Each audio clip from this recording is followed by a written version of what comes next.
Umpire Victoria, welcome to the Kriegsspiel Chat Show. Umpiring Chat Show. Sorry, I blew the entrance. No problem. I'm happy to be here. It's delighted to have you on. I've been watching your work with great interest, and I've been looking forward to this one due to a couple of great things you've been doing and your contributions to the community. But how did you find? Let's start. Let's begin at the beginning. How did you find the International Kriegsspiel Society? Well, I have to say that that's probably all up to my very wonderful girlfriend who sent it to me. I don't know how she found it exactly, Uh but she found it and she said, "Hey, this seems like something you'd be interested in." And boy, was she right. huh. And what was she using as an indicator to that you'd be interested in this kind of stuff? Oh, just mostly the kind of uh, the other kind of hobbies I'm into. I have a very large collection of books on military logistics, particularly.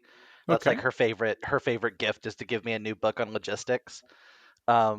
And she knew that in the past I've done some kind of miniature wargaming, Uh things huh. like 40K and Flames of War. So I think she just kind of put two and two together. An old 40K player. Good deal. We love to hear it. We love to hear it. 40K players coming in from the cold or the warmth or whatever 40K is. What is it that interests you about logistics? Well, I think my the first thing that got me started with logistics was whenever I used to play lots of strategy games as a kid. And I always found them, maybe this is like a weird hyper fixation. I always found them very unrealistic because of the sheer amount of bullets that fly on the screen. Right. And it got me very interested very early on. I remember talking to a history teacher whenever I was in middle school and just asking how did in World War II, for example, how did they just get that many bullets from point A to point B, from the Yeah. United States across the ocean to France? And I think it just piqued a weird interest in me. I've been reading these kind of books for over a decade now, and it just never gets old. That's great. And it is a complex and interesting story if you're knowledgeable about it, of course. So how logistics works and is a whole nother side of the equation, and there's not as many explosions, so it doesn't make it in Hollywood movies so much. But I'd love to see a 4 hour blockbuster movie about logistics. That's the exact kind of thing that I want to see in a There'd be movie. like I'm three of us in the audience, but we'd have a heck of a time. oh, 100%. Yeah, I mean, it's like my catchphrase at this point in any Kriegspiel game that I play as a player, but I always approach everything from the idea that all war is logistics. I feel like it is the fundamental backbone, and in that way I think it's the most interesting part. I know most people don't agree with me, but I think by Yeah. far it's more interesting. So how does that manifest in your approach to umpiring? So talk through kind of what is your design philosophy such that it includes logistics. So far, and I've only umpired a few games at this point. I think it was my third game just finished yesterday, actually. Um, and for my first few games, I wanted to try and take things a little easier. I didn't want to Sure. go overboard and overload myself, and yet I still basically did on my first game. Right. Um, for the most part, so far, is I've been considering the idea of logistics isn't just the moving of bullets and food, right? Logistics is also the moving of bodies, and it's also the moving of information. And that Right. last bit, I think, is probably what mostly goes into the last few games is how are the players going to meaningfully move information from point A to point B? Uh huh. For example, in the first game that I ran, it was called the Roadside Picnic Kriegspiel, and it was based off of an old Soviet sci-fi novel. And to the players, if you looked at the advertisement post and you read through the preview, it was like, oh, this is going to be mostly a game about weird sci-fi anomalies and crazy physics and all this stuff. But in actuality, it was a game about what do you do when you don't have a radio and everything's too dark to use hand signals. Okay. And through that, that's how most of the gameplay came about, was the difficulty of the players communicating what they can see from point A to their commander at point B, for example, when they're on a very tight time constraint and they can't just shout because it'll give away their position. Right, right, right. Interesting. And then what were some of the techniques you used to highlight that in the game? So I did something interesting that I think it worked out. I'm not 100% sure I'm going to do it in other games just because it was very difficult for me as an umpire. But I did kind of mid turn interrupts, but only for communication. So if two players were capable of communicating through something other than speech, for example, they weren't co-located, they weren't close enough to actually talk to each other, but they had, for Right, example, flashlights that they could signal with. I would basically allow them turn as a note. Turn timers were 5 minutes in game. I would give them basically a dispatch that they could write that I would send while the other player is still writing their report. Well, like because these were a play-by-post game, right, it would give them the opportunity to give kind of like one message in real time that the other player maybe could respond to, or maybe they had already used their message for somebody else. And it kind of created this lack of availability for communication. And it was very interesting seeing how the three different teams approached that limitation. I remember one team stuck together the entire game. They basically clumped every one of their units into a very tight ball so that they would right, always be right. co-located. Yeah, And another team very much took the exact opposite approach of spreading everyone out and just accepting that they wouldn't be in communication very often. yeah. That is one of the more interesting elements of the format is you watch how people contend with this scarcity of information. Yeah, I think that's like it's very much why I love being an umpire so far Hmm. is seeing I love whenever a player comes up with a solution to my problem that I hadn't even considered, Right, right? right, Like I've created a problem and I'm like, "Oh, here's how you solve it." And they're like, "What about this?" And I'm like, "Oh, well, yeah, sure, go for it." I mean, yeah, I never would have considered that, but right. and it in a way, it makes me very proud of my players. It's like, wow, look at these guys. They're really taking my game very seriously, and they're coming up with these unique ways. And Yeah, yeah. it's very nice. It's always humbling too to know that people are putting energy into a thing you created to solve the problem. In a game. Of course, there's always the core, the inverse to that, where you thought you had a solution and they create a problem that you hadn't anticipated. Oh yes, that's very true. I've definitely so, encountered that quite a few times at this point. so, what was the first game? I definitely want to spend a little bit some time on your cybersecurity game, but what was the first game, second game, and third game? Talk about the topics.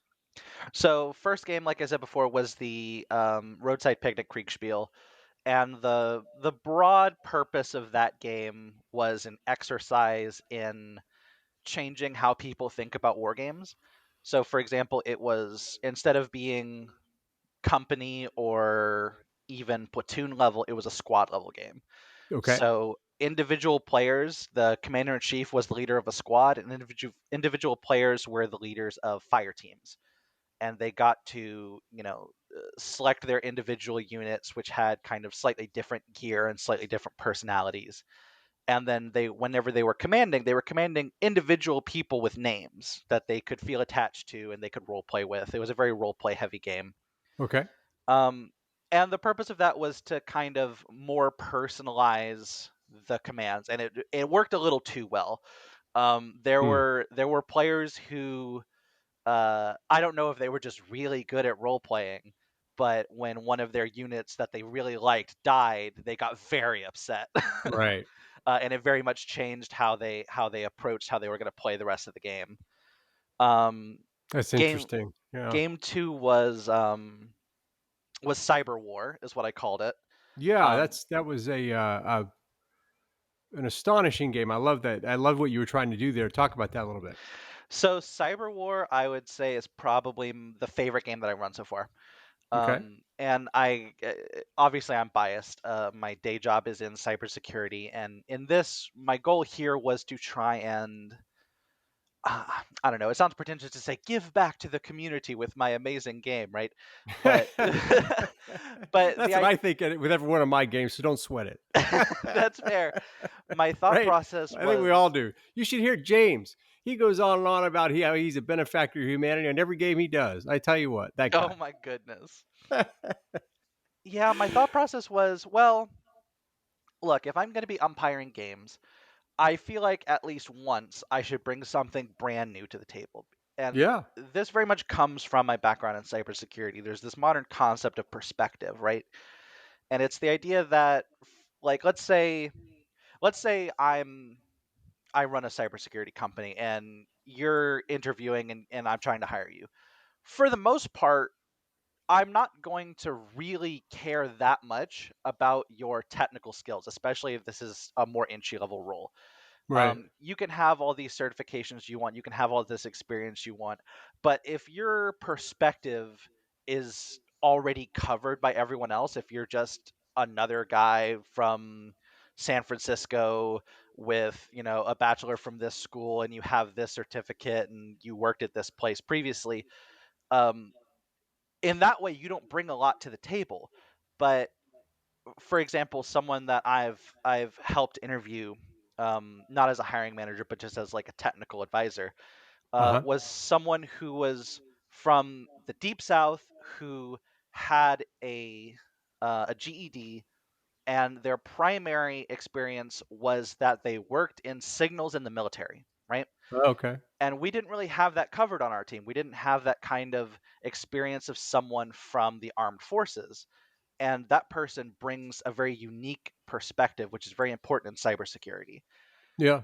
Um, so I figured that kind of concept may go well in Kriegspiel, right? Of that every umpire is bringing a new perspective into things, and I think that in that way, everyone has a unique game that they can offer, even if it seems similar to other people.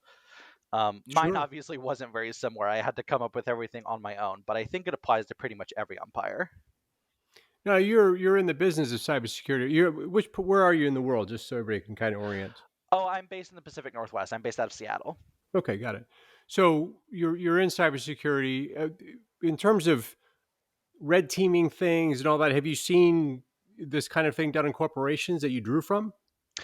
Yeah, so I've run exactly one corporate tabletop red teaming exercise, but Okay. I've been a part of probably half a dozen at this point. Okay. Um, and whenever I was designing Cyberwar, it was very much a balance. I I did have to consult with some of my team members of being like, am I like, is this too close to what we do? Is this breaking like some kind of contract that I have, right? am Right. I Right. am I pulling sensitive information on how we do these tabletops? The goal was to kind of catch the balance between, yes, this is an actual real world cybersecurity exercise, and this is Sure. actually fun, because the real world ones are distinctly not very fun. Of course. Right. And that's the thing. I think if people get excited about the idea of doing this professionally, and everyone who does it professionally will tell you that it's actually not that much fun. Yeah, Um, agreed. so let's go back to this idea of impeded communication. You talked about the ability to send signals in the dark, and because when you red team an exercise in a corporation, you're not going to use a Kriegspiel kind of information flow part of the problem. How did you marry the two up? That's the most interesting thing to me is how you took your red teaming experience in corporations, then used the Kriegspiel kind of mechanism. How did you do that? Are we referring to the first game, or are we referring to Cyberwar? Cyber Wars. In Cyber Wars, how did you use the Kriegspiel element, which is people not having a complete picture?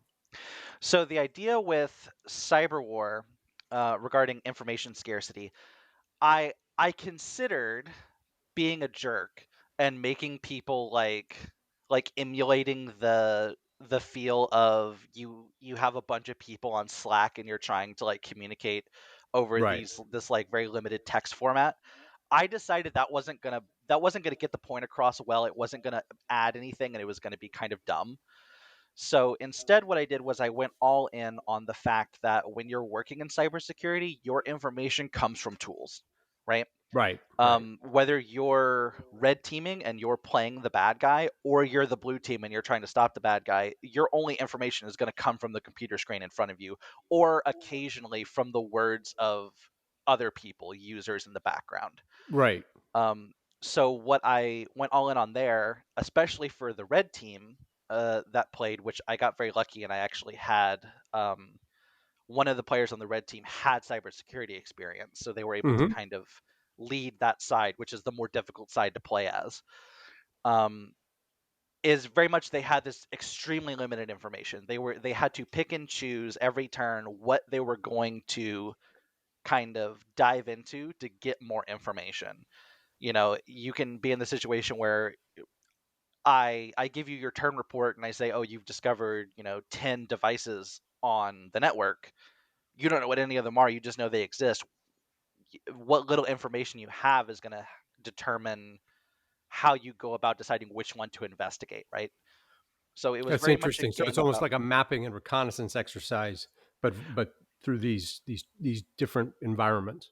Oh, precisely. Especially for red team, it was very much. I mean, in cybersecurity, we'd say like 90% of red teaming is information gathering, and I tried to Yeah, get that right, across in the game. And how that worked was, yeah, they every turn I'd give red team a kind of network map, and the vast majority of it would be blanked out, right? And they'd have right, to go, oh, geez, we got this network map and it has 2 nodes on it, and we know this company is much bigger than this. Oh God, what are we missing? right, So most of their game was very much an exercise in reconnaissance and deciding where they were going to go to map this out. It was very different for blue team because obviously they start with the network map. They know their own right. environment. And for blue team, it was almost the opposite, where red team starts with no information and then gets more information as they go along. Blue team starts with perfect information, but they know that things are changing and they don't know what is changing. Right, right, right. That is so interesting. The laying that over each other. So one starting with little information, growing it, and the other having total information but not knowing what's wrong and trying to figure out what's changing. I love that. I love that. And then how obviously you mentioned the person on the red team who had cyber experience. How did the people who didn't have cyber experience feel about the game at the end?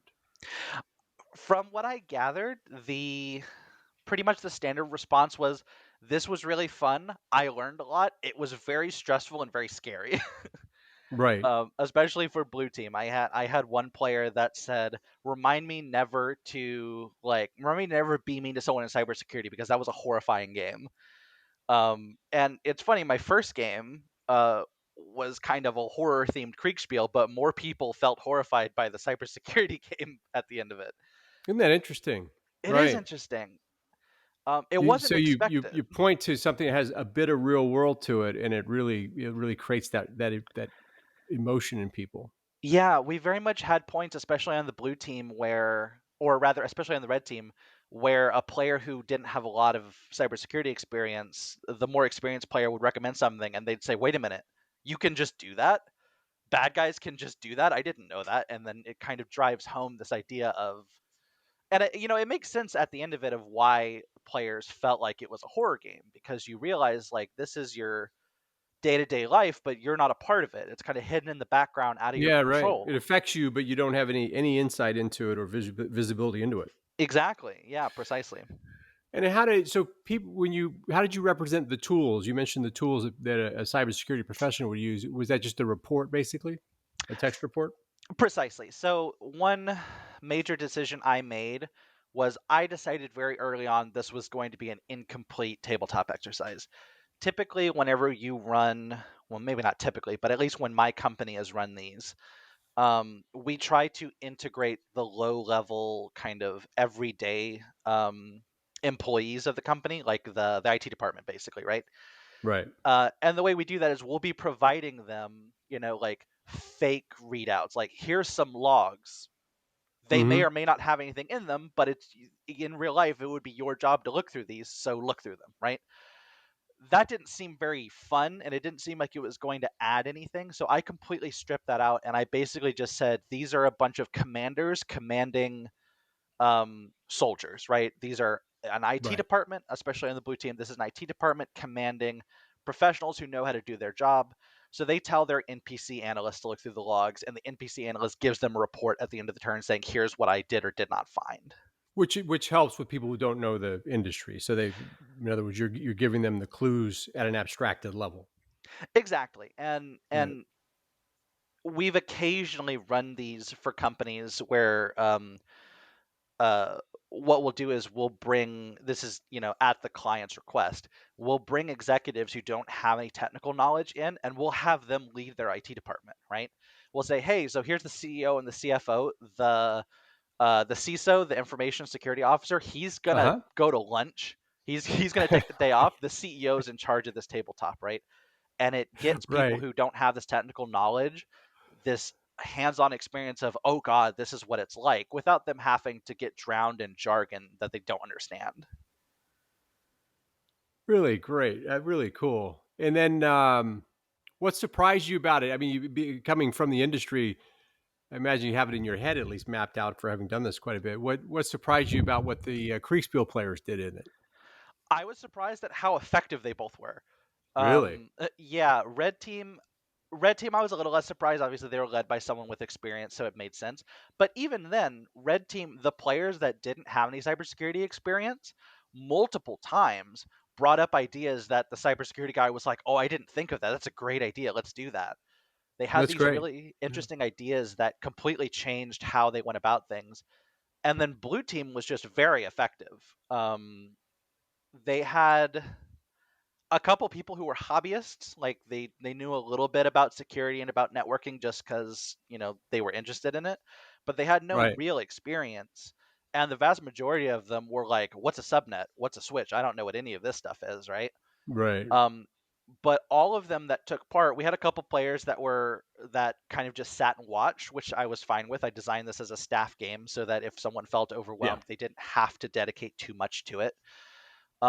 But the players that took part, they they really went at it with very interesting ideas that, some of them were, can I do this? And the answer had to be no. It was like, no, that doesn't make any sense. But the vast majority of the time, they came up with ideas that were very effective, especially when it came Right. to prioritizing things. Okay. So, um, what's your next steps with these games? I think this is terrific. I think what you're doing, what you did with that game, is unique, and it's a form of conflict that is really interesting. What's your next steps? So at some point, I want to do a live version of Cyberwar. Oh That's wow. very much like set in stone. I'm going to do that at some point. Okay. Be- because I think it's going to be very different from the play by post that I ran. Um, with the play by post, I ran it with 24-hour deadlines to try and simulate the urgency. But I think in actuality, that urgency doesn't come across unless it's real time, right? Right. So I think I want to run a live version. I have a bunch of people who still DM me like once a week saying, "When's the live Cyber War? I want to join." So that's going to happen at some point. I do have That's to great. recharge a little bit because Cyber War took a lot out of me. I umpired it by myself, and it was a little How rough. many? So were there two staffs basically? It was essentially, yes, it was two Okay. staff teams, and each team was split into um, not entirely discrete sub teams. So red team had a team one and a team two, but it was still a staff game. If team one was AFK one day, team two could put in orders for them. Okay. Um, and a lot of that was to make it easier on me as an Yeah. umpire. Right. Um, How will you change it for the live game? What kinds of things will you have to do to make it effective live? so Gosh, and I've thought about this, and I'm still not 100% sure on what exactly I need to change. I know that I'm going to need assistance. I'm going to have to find some people as assistant umpires that are going to be able to, at the very least, just communicate with the players and get their orders over to me. Because even with the 24-hour deadline between the two teams, it was hard to keep up with, right? Right. So that's one change, is that I'm going to have to change the size of the umpire team. Past Okay. that, I think I need to abstract a little bit more of the game Yeah. because a lot of what got the players through was being able to spend an hour Googling a new concept, which wasn't intended. Um, I didn't intend for this to be a game where you had to study in the middle of the game in order to keep up, but Right. I mean, when you're stuck in a niche topic for so long, you very dramatically overestimate the average person's knowledge of it. Sure, Um, so sure. I think I need to create like a just like a playbook of like here's how to, I don't want to say dumb down, but simplify. Here's how to simplify these concepts in ways that get rid of the fluff that doesn't really matter for the Kriegspiel. So how do you, in the spirit of that, as the red team, how do you win? So that's a very interesting question because when it comes to cybersecurity, from a blue team perspective, we would say that if someone's gotten into your network, you've already lost. At this point, you're just Right, mitigating how bad the loss is, right? right. So, in the first instance of Cyberwar, Red Team got a very lucky roll and they got an entrance into the network on turn one. I guess in that way, Red Team won on turn one. They got into the network. Um, but when it comes to the actual gameplay aspect, what I do is I give Red Team an overarching goal, which I think is probably always going to be the same. It's destroy the company that you're going against. Your Right. goal is to do as much damage as possible so that the company goes out of business or otherwise can't compete in the marketplace afterwards. Yeah. And based off how close you get to that, that's kind of your score. You don't really win or lose, instead you just kind of get a score at the end. Okay. So you're trying to get as high a score, and blue's trying to keep your score as low as possible, basically. Precisely. And it's kind Okay. of like whatever score red team gets, blue is inherently going to get the inverse of it. If red gets, I did a score out of 5. So I think red Right. team got a 4, which means blue team inherently got a 2. So the abstraction would be how a player without knowledge of cybersecurity would understand how to move that score. So I could come in not Precisely. knowing anything about it and say, okay, these are the 4 things we do to get a higher score if I'm red, or keep the score down if I'm blue. Precisely. And in that way, I kind of hinted at it earlier. Red team's distinctly the harder team to play as if you don't have Right. a lot of experience in this. If you're blue team, you're getting a lot of reports where you have an NPC, systems administrator that says, "Hey boss, the domain controller is running on, Windows 2012 R2 and we don't have a valid license." And you say, "What the F does that mean?" They say, "It's vulnerable." Okay, I know what Right. the word Right. vulnerable means. Fix it, right? I don't need to know how you fix Yeah, it, just right. You do have it. a vulnerable system here versus going through all the nomenclature for it. Right.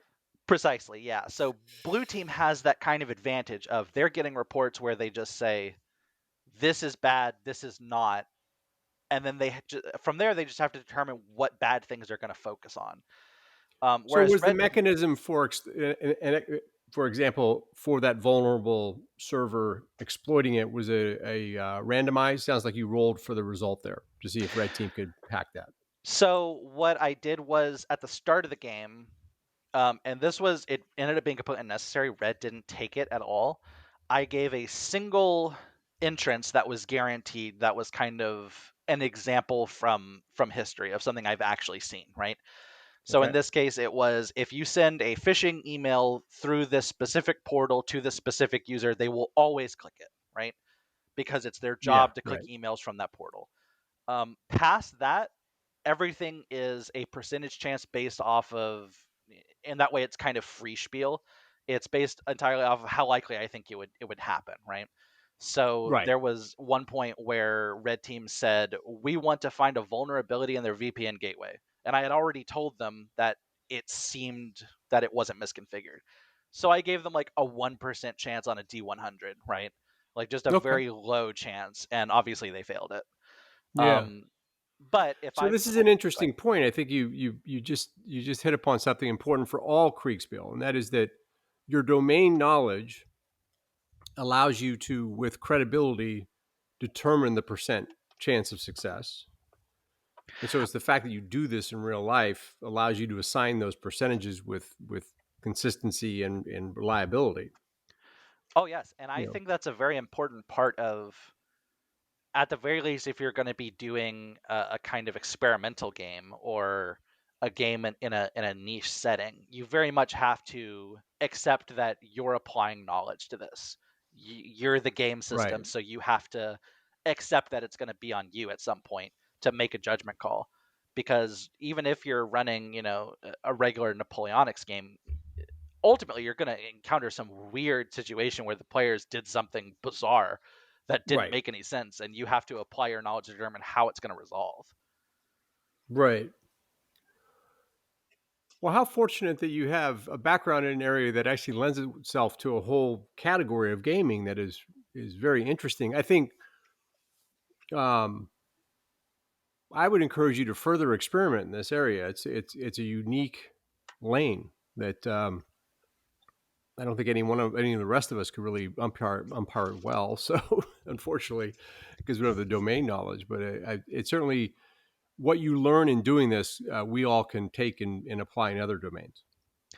Yeah, it's definitely something that I want to keep up on. I think probably Cyberwar, as because I have just like a document where I keep my notes on what worked and what didn't work regarding the rule set, and Yeah.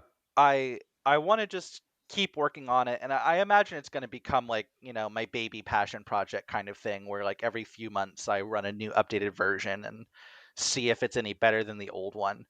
Um, it's the kind of thing where it takes a dramatic amount of work to set up, because I have to. I mean, I guess I could rerun the same scenario from before, but then anyone that's read through the after action report is going to know how it works, right? They're going to know what's Well, vulnerable. what's the nature of the setup? Just because we all set up games, so it'd be interesting to hear what is it that takes so much time.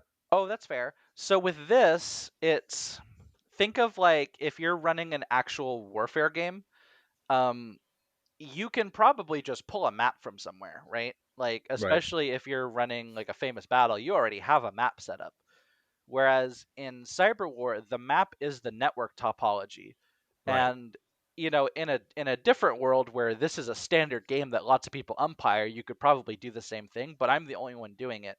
So that means that every time I start this game, I have to design a network from scratch, which is something that like Right. I've gotten paid a lot of money to do over multiple months. um, Yeah. Right. In real life, this is how you earn your daily bread, and you can't go to the the National Geographic survey and pull down network maps from companies. So, Precisely, like the precisely, rest yeah. of us, right? It would be unfortunate if you could. Wouldn't that be nice, right? Um, so that's Well, that's really all it is. The vast majority of the time comes from designing a network, because it's one thing to design a network. It's another thing to design a network that is purposefully vulnerable in a way that's fun in a game. And 100%. That you couldn't have said that more clearly. I totally get it. Yeah, it because was actually you could kind of surprising. yeah, Um, right. To make it fun being the key, right? Because yeah, you could design exactly. vulnerabilities, you could design a network, but designing a network with the right vulnerabilities to make it fun, that's a third order, problem to solve. Precisely, yeah. That's great. Well, that's terrific. I think people are going to really enjoy hearing about that. What was what's the game you're working on now? Just so we make sure we give credence to all your games. So we just finished. I started a 40K campaign. Not Okay. like the actual game 40K, but just Kriegspiel set in Warhammer 40K. Yeah. Um, I'm using the World War II system that Atovsky set up, The and Otovsky system. Okay. yeah, and I decided like, well, the actual Warhammer 40K lore is it very much feels like what if World War II in space, right? Um, Yeah. Especially when it comes to like the Imperial Guards and whatnot, they feel very much like World War I, World War II kind of guys. So I Yeah. decided, well, I mean, I'm gonna be lazy. I want to run a game in this setting because it's fun. I don't want to design a rule set. I'm gonna use what's close enough, and it worked great. So we just finished the first game in Good. the campaign.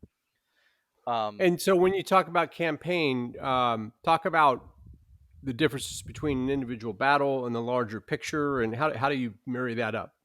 So what we did is, I say we because I had a very talented set of assistant umpires that joined me on this, and Great.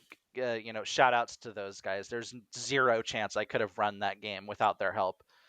Um, and what we did was we took a small-ish kind of fight. We had, I think, 5 command slots on each team. Okay. Um, and I designed a small map from scratch, and then we basically just said, here you go, knock heads, right? Fight each other. take the town. Very simple game, in a very goofy kind of setup. I wanted it to be very low stakes, and now the results have come in. One side's won, the other side's lost. It was and based off of that outcome, how many units routed on each side, how many people, soldiers died on each side.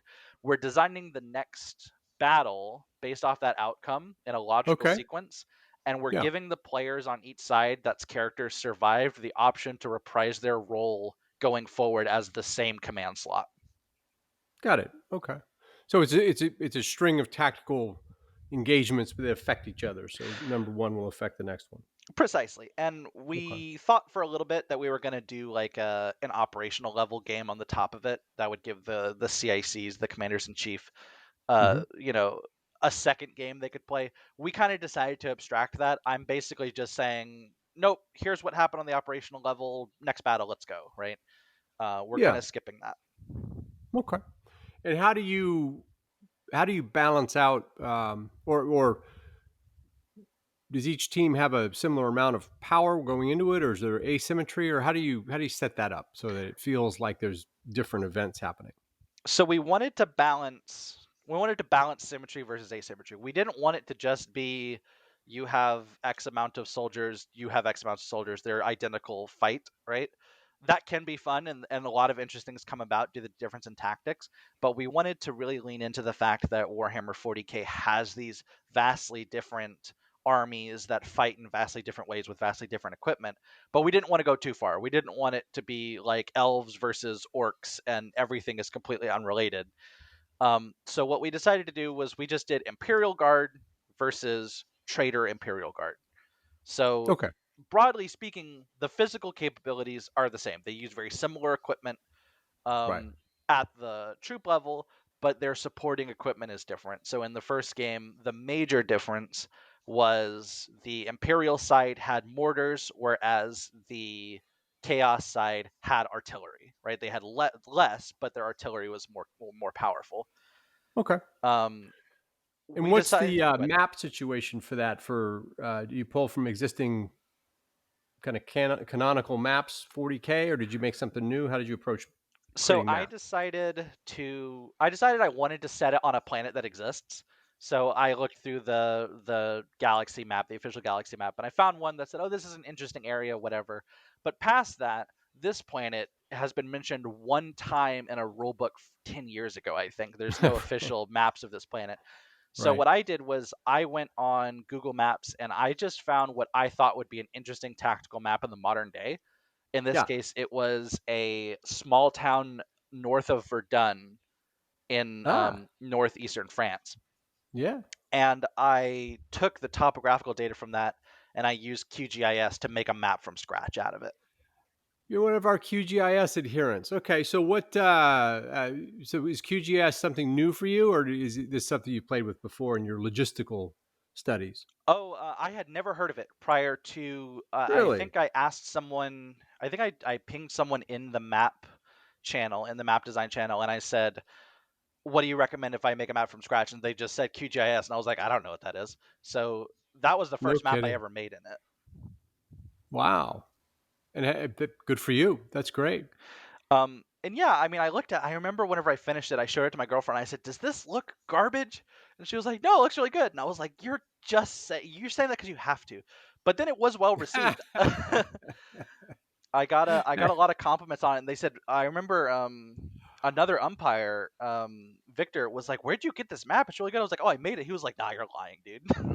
That's great. Good for you. So, and it took me a couple days. I had to experiment and learn the program. The program's got a little bit of a learning curve at the very start if you're not used to it, I feel like. But to Yeah. anyone who's listening, if you're feeling like, hey, I got this idea and I don't have a map for it, um, there is a YouTube tutorial series in the server that's pinned in the map design channel.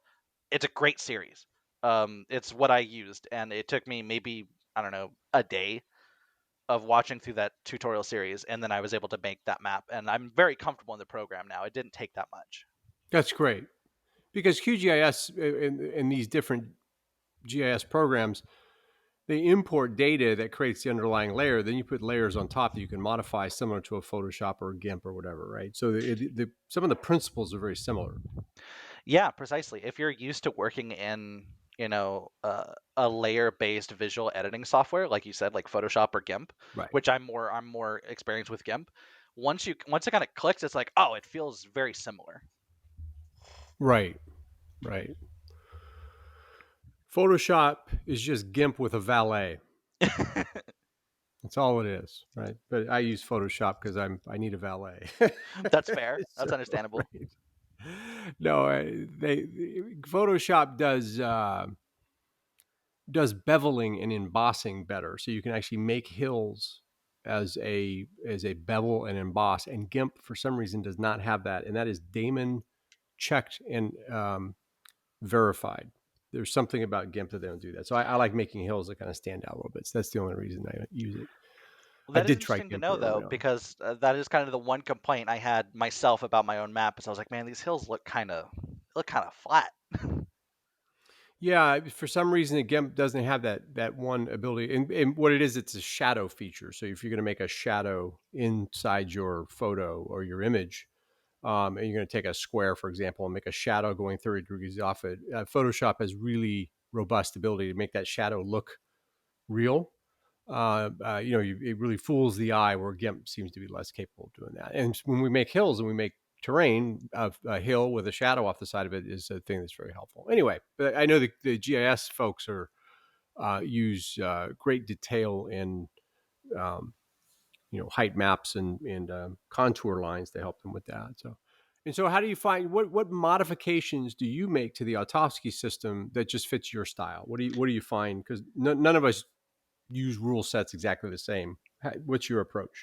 So I actually had to kind of reference with Otovsky a little bit to kind of clarify something that came up that I wasn't 100% sure how I wanted to go about it.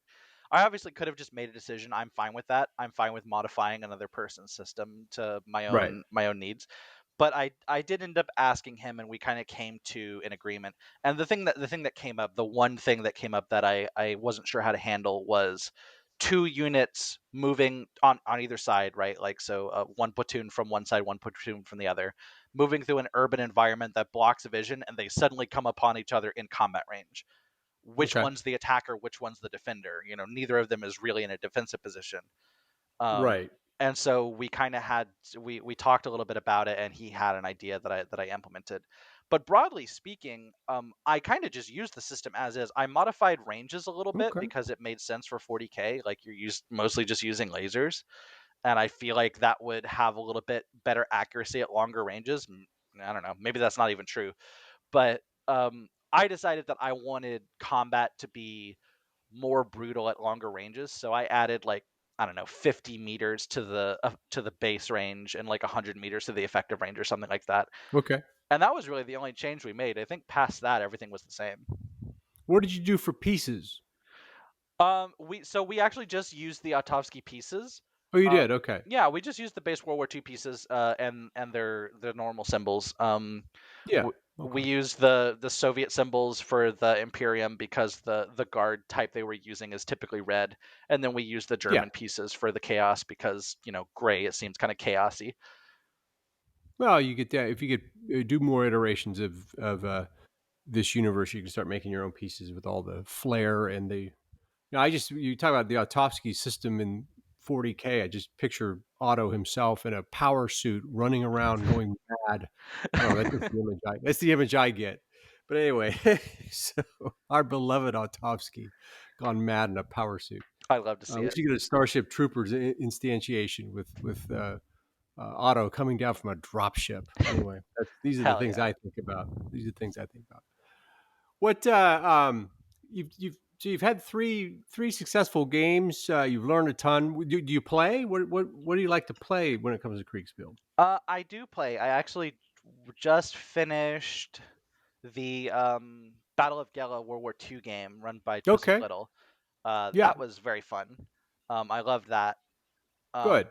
Prior to that, I'm trying to think. I had a couple games that got canceled. which was very sad. It made sense why they were Yeah, that's canceled. part of the experience, you know. It's yeah, exactly. Obviously, the first game I ran, or not I ran, but the first game I played was a black powder game, which I did Yeah. enjoy and I do want to play more of because it's kind of an era that I'm not as knowledgeable about. My knowledge is mostly around World War I, and that was partly why I wanted to Okay. play the Battle of Gela because World War II isn't really my strong suit. Right. Um, but I'm waiting on someone to run a World War I game. That's my big ask.